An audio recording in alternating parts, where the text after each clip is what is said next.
السلام علیکم ورحمۃ اللہ وبرکاتہ۔ ناظرین و سامعین، امید ہے کہ آپ حضرات خیریت سے ہوں گے۔ قضا نماز پڑھنے کا طریقہ کیا ہے؟ قضا نماز کس وقت پڑھ سکتے ہیں اور کس وقت نہیں پڑھ سکتے ہیں؟ اسی طرح قضا نماز کی نیت کس طرح کریں گے؟ ان سارے سوالوں کے جوابات آپ کو اس ویڈیو میں دیے جائیں گے۔ سب سے پہلے آپ سے گزارش ہے کہ اگر آپ نے چینل کو سبسکرائب نہ کیا ہو تو چینل کو سبسکرائب کر دیں، ویڈیو کو سننے کے بعد دوسروں تک شیئر ضرور کر دیں۔ تو میں آپ حضرات کی خدمت میں دو فتوے پیش کروں گا، ایک ام المدارس دارالعلوم دیوبند کا فتویٰ اور دوسرا جامعہ علوم اسلامیہ علامہ محمد یوسف بن نوری ٹاؤن کا فتویٰ۔ سب سے پہلے آپ حضرات اپنی اسکرین پر جامعہ کا فتویٰ ملاحظہ فرما لیں۔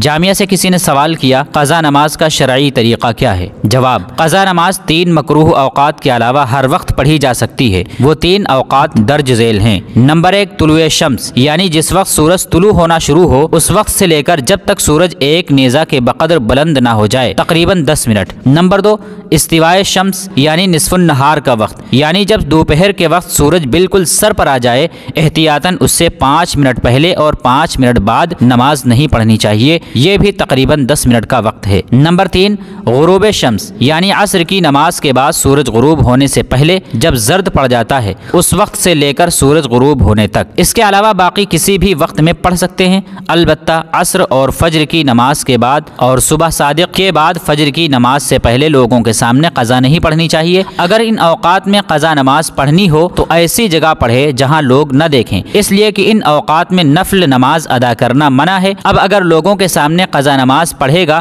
تو دیکھنے والے سمجھ جائیں گے کہ اس وقت جب کہ نفل نماز جائز نہیں ہے تو یہ قضا نماز پڑھ رہا ہوگا۔ اس سے اپنی پردہ دری لازم آئے گی، کیونکہ نماز کا قضا ہونا عیب کی بات ہے جس پر اللہ نے پردہ ڈالا ہوا ہے، تو آدمی کو خود یہ عیب ظاہر کر کے اللہ کے ڈالے ہوئے پردے کو چاک نہیں کرنا چاہیے۔ قضا نماز کی نیت میں ضروری ہے کہ جس نماز کی قضا پڑھی جا رہی ہے اس کی مکمل تعین کی جائے، یعنی فلاں دن کی فلاں نماز کی قضا پڑھ رہا ہوں، مثلا پچھلے جمعے کے دن کی فجر کی نماز کی قضا پڑھ رہا ہوں۔ البتہ اگر یاد نہ ہونے یا فوت شدہ نمازیں زیادہ ہونے کی وجہ سے اس طرح متعین کرنا مشکل ہو تو اس طرح بھی نیت کی جا سکتی ہے، مثلا جتنی فجر کی نمازیں قضا ہوئی ہیں ان میں سے پہلی فجر کی نماز ادا کر رہا ہوں، یا مثلا جتنی ظہر کی نمازیں قضا ہوئی ہیں ان میں سے پہلی ظہر کی نماز ادا کر رہا ہوں۔ اسی طرح یوں بھی نیت کی جا سکتی ہے کہ جتنی ظہر کی نمازیں قضا ہوئیں ان میں سے سب سے آخری ظہر کی نماز ادا کر رہا ہوں۔ قضا نمازوں میں صرف فرض پڑھنے ہوتے ہیں،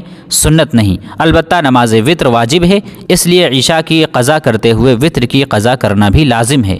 فقط واللہ عالم۔ دارالفتہ جامعہ علوم اسلامیہ علامہ محمد یوسف بن نوری ٹاؤن۔